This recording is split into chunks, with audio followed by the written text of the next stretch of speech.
आपण ऑनलाईन त्यांच्या अकाउंटमध्ये ते पैसे जमा हे त्याचा निश्चित प्रकारे माझ्या शेतकऱ्यांना हा एक थोड्या का प्रमाणामध्ये लाभ हा निश्चित प्रकारे होणार आहे। हे सरकार सर्वांना बरोबर घेऊन चालणार आहे।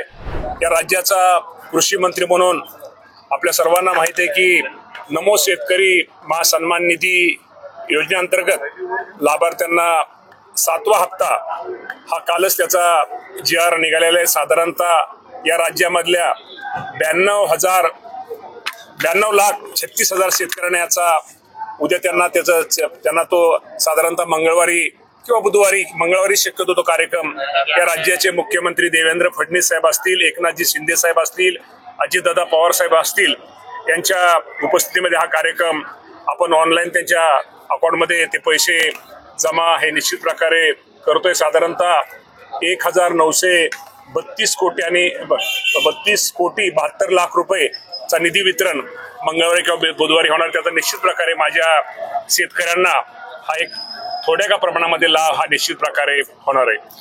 मामा, काल ज्या पद्धतीने मराठा आरक्षणासंदर्भात राज्य सरकारने GR काढला त्यानंतर ओबीसी समाजात मोठी नाराजी पाहायला मिळते।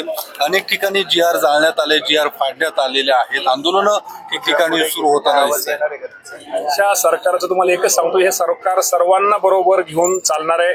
त्यामुळे ह्यामध्ये कुणावरती या बाबतीमध्ये जो कालचा विषय तो कुणावरती अन्याय होणार नाही ही अशी मी आपल्या माध्यमातून सगळ्यांना छगन भुजबळ यांनी नाराजी व्यक्त केलेली आहे। काल कॅबिनेटला देखील त्यांनी बहिष्कार घातला। तुमचे मंत्री आहेत, तुमच्या पक्षातले आहेत, प्री कॅबिनेटला तर स्वतः मी त्या मिटिंगला हजर होतो। त्या प्री कॅबिनेटच्या मिटिंगला भुजबळ साहेब स्वतः हजर होते। असं मला वाटत नाही त्यांनी बहिष्कार वगैरे टाकला असावा।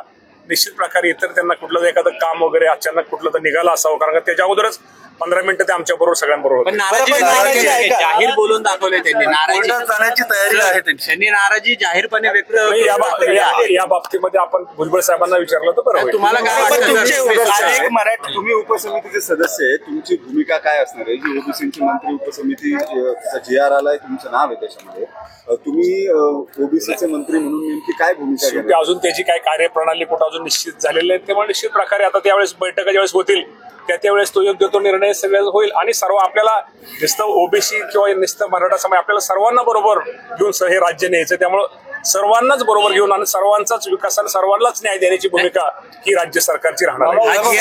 मराठा नेत्यांमध्ये देखील नाराजी आहे। जो GR काढलाय त्यावरनं मतमतांतर आहे, मला आपल्याबरोबर समजतंय। स्वतः जरंगे साहेबांनी याचं स्वागत केलंय, तेव्हा अधिक बाबतीमध्ये मला इतर काही माहिती नाही, परंतु जरंगे साहेबांनी या निर्णयाचं स्वागत केलं। मला वाटतं ओबीसी समाजाचं नुकसान होणार नाहीये या GR मुळे। निश्चित प्रकारे ओबीसी समाजाचं नुकसान होणार नाही आणि मराठा समाजात सुद्धा दोन्ही समाजाला योग्य तो न्याय मिळेल। उपसमितीची स्थापन केली, त्याच्यामध्ये भाजपचं वर्चस्व जास्त वाटतं। चार वर्चस्व वगैरे कुठल्या पक्षाचं नसतं, सर्वांचंच लक्ष असतं। कुठलाही पक्ष शेवटी आम्हाला हे सरकार आहे, त्या सरकारमध्ये सर्वांना बरोबर घेऊन जायचं। नाराजी दूर होईल का?